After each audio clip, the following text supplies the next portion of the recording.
নমস্কাৰ জোনাক এডুকেশ্যনলৈ আপোনালোক সকলোকে স্বাগতম জনালো ADRE লগতে অসমৰ বিভিন্ন প্ৰতিযোগিতামূলক পৰীক্ষাত সুবিধা হোৱাকৈ এটা ভিডিঅ' সিৰিজ প্ৰস্তুত কৰিছো তাৰে আজি পাৰ্ট 7 হয় যদি আপোনালোকে আগৰ খণ্ডসমূহ চোৱা নাই তেতিয়াহলে ভিডিঅ'টোৰ ডেসক্ৰিপচনৰ লিংকত গৈ সেই খণ্ডসমূহ চাব পাৰিব ভিডিঅ'টো আৰম্ভ হোৱাৰ আগতে আপোনালোকলৈ এটা অনুৰোধ জনালো যদি জোনাক এডুকেশ্যন চেনেলটো এতিয়ালৈকে সাবস্ক্ৰাইব কৰা নাই তেতিয়াহলে জোনাক এডুকেশ্যন চেনেলটো সাবস্ক্ৰাইব কৰি দিব তেতিয়া আপোনালোকৰ এই সাবস্ক্ৰাইবে মই পৰৱৰ্তী সময়ত আৰু অধিক উন্নত মানদণ্ডৰ ভিডিঅ' বনাবলৈ উৎসাহিত হ'ম Question number 1 অৰ্থনৈতিক ভূগোলৰ পিতৃ কোন উত্তৰ অৰ্থনৈতিক ভূগোলৰ পিতৃ হৈছে George চিজহোম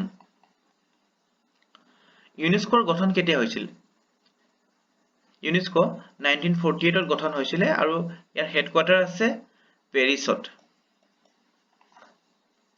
Question number 3 Indian council for forestry research and education কেতিয়া গঠন হৈছিল উত্তৰ 1986 ত Indian Council for Forestry Research and Education গঠন হৈছিল আৰু ইয়াৰ হেডকোৱাৰ্টাৰ আছে দেৰাদুন উত্তৰাখণ্ডত আছে Question number 4 কোনখন মহাসাগৰৰ দেখাত ইংৰাজী আখৰ S আখৰৰ দৰে উত্তৰ আটলান্টিক মহাসাগৰখন দেখাত ইংৰাজী আখৰ S ৰ দৰে Question number 5 ফকলেণ্ড কোনখন মহাসাগৰৰ দ্বীপপুঞ্জ উত্তৰ ফকলেণ্ড আটলান্টিক মহাসাগৰৰ দ্বীপপুঞ্জৰ এটা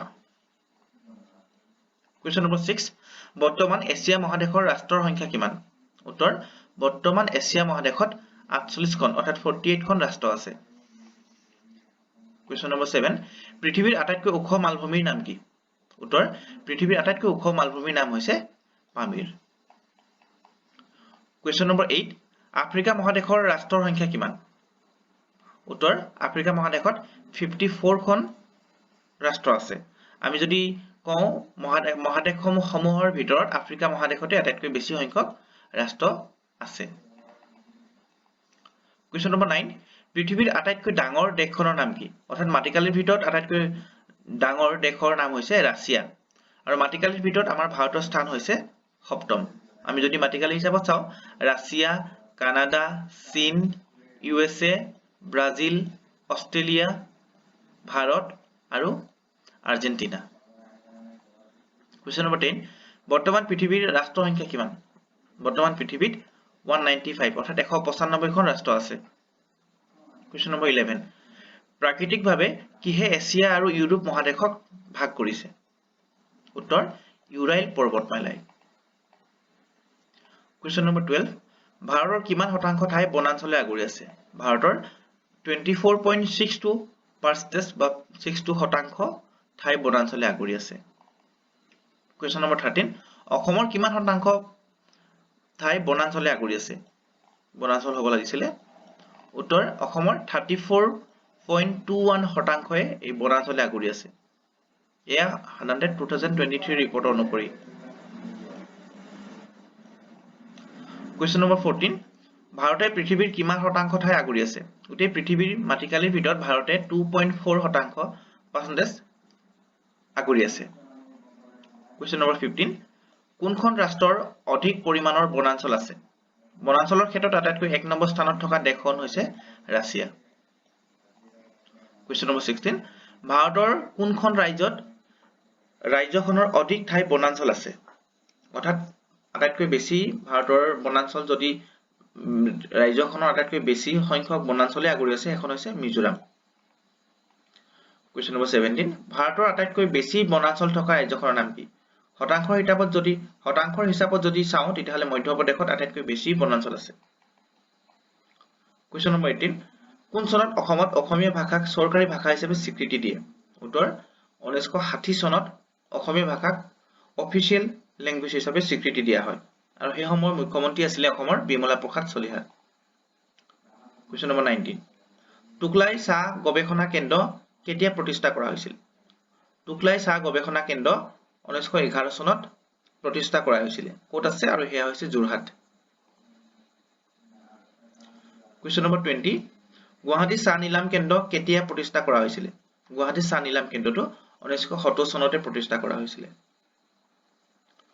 Question number 21 অসমে কেইখন ৰাজ্যৰ সৈতে সীমা ভাগ বতৰা কৰে অৰ্থাৎ অসমে 7খন ৰাজ্যৰ সৈতে ভাগ বতৰা কৰে আৰু সেই সমূহৰ ভিতৰত অৰুণাচল প্ৰদেশ পশ্চিম বংগ মণিপুৰ মিজোৰাম ত্ৰিপুৰা, মেঘালয় আৰু নাগালেণ্ড।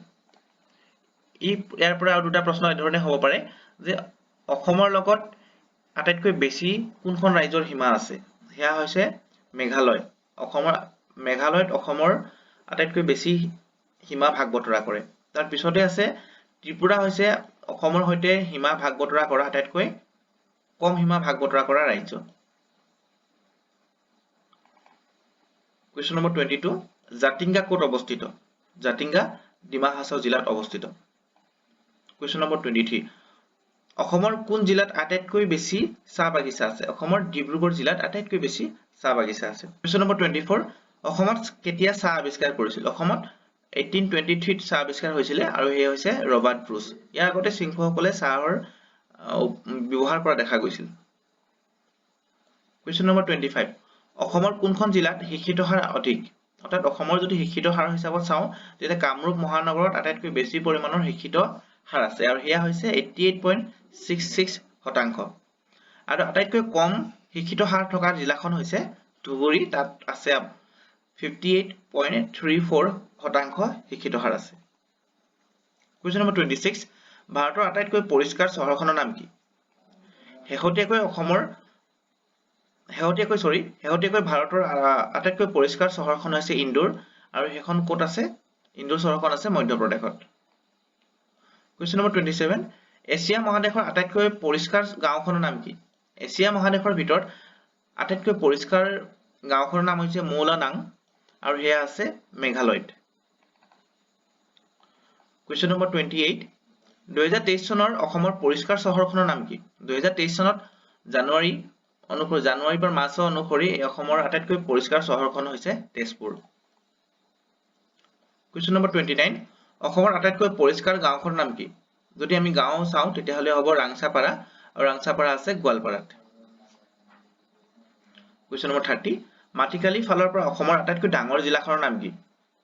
মাটিকালিৰ ফালৰ পৰা আটাইতকৈ ডাঙৰ জিলাখনৰ নাম হৈছে কাৰ্বি আংলং আৰু কাৰ্বি আংলঙৰ মাটিকালিৰ পৰিমাণ হৈছে 10,434 বৰ্গ কিলোমিটাৰ। মাটিকালিৰ ফালৰ পৰা আটাইতকৈ সৰু জিলাখনৰ নাম হৈছে দক্ষিণ হালমাৰা। Question number 31, জনবসতিৰ ফালৰ পৰা অসমৰ ডাঙৰ জিলাখনৰ নাম কি? জনবসতি যদি চাওঁ জনবসতিৰ ফালৰ পৰা নগাঁৱত আটাইতকৈ বেছি পৰিমাণৰ জনবসতি আছে আৰু আটাইতকৈ কম জনবসতি থকা জিলাখন হৈছে ডিমা হাছাও। Question number 32, 2011 চনৰ লোকপিয়ল অনুসৰি অসমৰ শিক্ষিত হাৰ কিমান?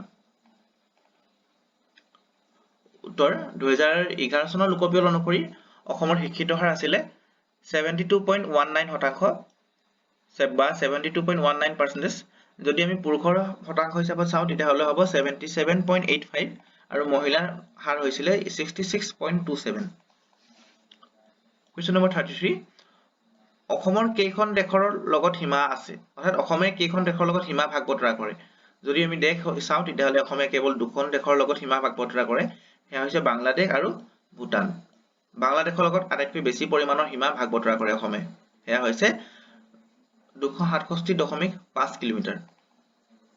Question number 34, অসমৰ প্ৰথমখন ধঁপাতমুক্ত জিলাখনৰ নাম কি? অসমৰ প্ৰথম ধঁপাতমুক্ত জিলাখনৰ নাম হৈছে যোৰহাট। Question number 35, অসমৰ আটাইতকৈ ডাঙৰ জলাভূমিখনৰ নাম কি? জলাভূমি তাৰমানে ৱেটলেণ্ড হয়। অসমৰ আটাইতকৈ ডাঙৰ জলাভূমিখনৰ নাম হৈছে সোণবিল বা সোণবিল, সেয়া ক'ত আছে? কৰিমগঞ্জত। Question number 36, অসমৰ একমাত্ৰ ৰামচৰ ক্ষেত্ৰখনৰ নাম কি? অসমৰ একমাত্ৰ ৰামচৰ ক্ষেত্ৰখনৰ নাম হৈছে দীপৰ বিল। Question number 37, মাজুলীক কেতিয়া জিলা হিচাপে ঘোষণা কৰা হয়? মাজুলীক 2016 চনত জিলা হিচাপে ঘোষণা কৰা হয়। Question number 34, কাঁহৰ বাচন বৰ্তনৰ বাবে বিখ্যাত ঠাইখনৰ নাম কি? সেয়া হৈছে সৰ্থেবাৰী, বৰপেটাৰ সৰ্থেবাৰী। Question number 39, অসমৰ ৰাজ্যিক পক্ষী কি? উত্তৰ, দেওহাঁহ। Question number 40, অসমৰ ৰাজ্যিক বৃক্ষ কি? বৃক্ষ মানে গছ, সেয়া হৈছে হুলুং। Question number 41, 2011 চনৰ লোকপিয়ল অনুসৰি ভাৰতৰ কোনখন ৰাজ্যত জনসংখ্যা ঋণাত্মক? যদি আমি 2011 চনৰ লোকপিয়ল চাওঁ তেতিয়া সেইখন হ'ব নাগালেণ্ডত জনসংখ্যাৰ হাৰ ঋণাত্মক হোৱা দেখা গৈছিল, সেয়া হৈছে 0.58%. Question number 42. ভাৰতৰ কোনখন ৰাজ্যত জনসংখ্যাৰ ঘনত্ব আটাইতকৈ কম? যদি জনসংখ্যাৰ ঘনত্ব চাওঁ তেতিয়াহ'লে অৰুণাচল প্ৰদেশত জনসংখ্যাৰ ঘনত্ব আটাইতকৈ কম।